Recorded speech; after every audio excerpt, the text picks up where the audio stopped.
po jako akawuwo. Okusinziira ku Christopher Ebitongole ssentebe w'ekitongole kino ekimanyiddwa nga Uganda Government and Allied Workers Union UGAU, ekimu ku ebyo ebyavaayo okulwanira eddembe ly'abakozi, agamba nti gavumenti esaanye esseewo obwenkanya mu nsasula y'abakozi naddala ate bwe gutuuka ku ani alina okwongezebwa omusaala. Gavumenti neyongera omusaala abamateeka n'aba science nereka ba arts. Kakati ogenda kusanga first of all kansoke ne ba permanent secretaries, under secretary oba director abera mu office nga permanent secretary agenze mu leave afuna $2 million. Ono agamba nti embeera eno ey'okwongezanga ebitongole ebimu ensimbi kyokka ebirala ne bisigalirawo kiyinza okuviirako abakozi abamu okugwamu amaanyi n'omutima okuweereza eggwanga lyabwe. Leetera abantu obutakola n'amaanyi kye bayita patriotism. Toyinza kubeera ne patriotism nga tulina kikusindika. Olina abaana, olina kugenda mu katale, olina school fees, olina buli kintu. Luli tekijja kuba kizibu. Oba musomesa naye alina abaana mu ssomero, headmaster alina abaana, n'ono wa science alina abaana, abo wa science fees azifuna bulungi.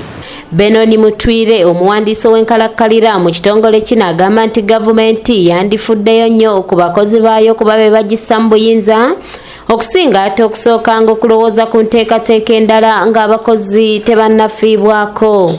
When he is talking about elections, he should be mindful about who are those people going to vote. It is we who are suffering and whom he is working for, that he is preparing elections for. When we are not happy with elections, what is he talking about in this case?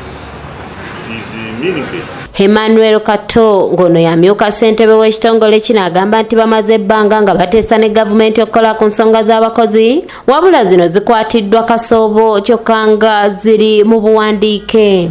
Gavumenti basasulwa bubi, abakozi ba gavumenti basasulwa bubi, ate nga ne gavumenti ekimanyi era yakkiriza nti abakozi baayo basasulwa bubi. Kakati bwe baba nga basasulwa bubi, twateesa kitubale twogerako nti tuteeseza okumala ebbanga lya myaka 2-3 tuli mu kuteesa ne gavumenti abakozi tubongeze tutya, era endagaano weeri gye tuyita collective bargaining agreement. Okwemulugunya kw'abakozi naddala obutasasulwa bulungi tekuli mu bagavumenti bokka, wabula nga n'ebitongole bwannannyini bingi ebitasasula abakozi baabyo nga bano bangi basigala ku mirimu egyo olw'okubulwa gye baddukira. Wabula nga sabbiiti ewedde gavumenti yavuddeyo n'egumya abakozi bonna mu ggwanga okuviira ddala ku mukozi owa wansi nga weegenda okunoonyereza olw'esseewo omutemwa gw'ensimbi ogulina okuweebwa omukozi atandikibwako n'okufuba okulaba nga buli mukozi gy'akola asasulwa, kiyambeko gavumenti kubanga ebadde efiirwa omusolo mungi olw'amakampuni agatasasula abakozi baago. Tugenda kufuna embalirira y'abo abakola naye nga tebasasulwa.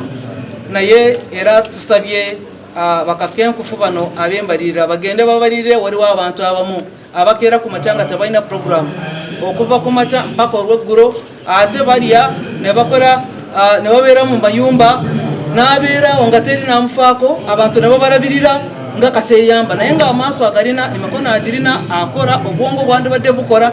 Stephen Tumusiime yakusasidde eggulire lino okulwa ABS Television. Nti abakozi ba gavumenti ngera bwe tubize tukikatiriza abakozi ba